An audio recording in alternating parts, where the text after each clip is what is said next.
tiền chỉ là danh so sánh ngang canh sông ở đời.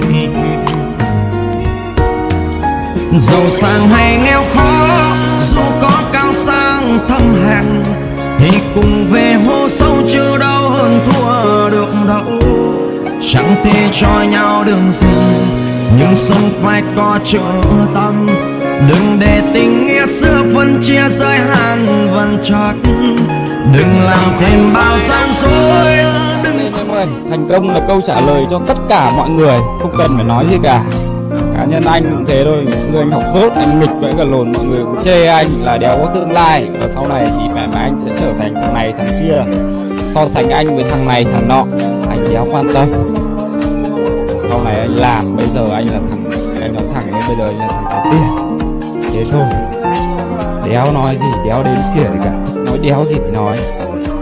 Mình lo được cho mình lo được cho gia đình mình lo được cho mẹ mình. Khi mà mẹ mình về già dần rồi, con mình lớn lên dần rồi, gia đình nó đều về hạnh phúc, có của ăn của để, thế là được.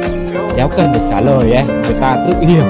Rồi lúc đấy những người nói em sẽ quay ra định em có tin không? Thì mẹ, cuộc sống nó buồn cười vãi lộn như thế. Có những người ngày xưa đéo coi anh ra một cái gì cả, có những người cả chục năm đéo giờ liên lạc, thì mẹ mới tự nhiên gọi điện nhắn tin hỏi thăm.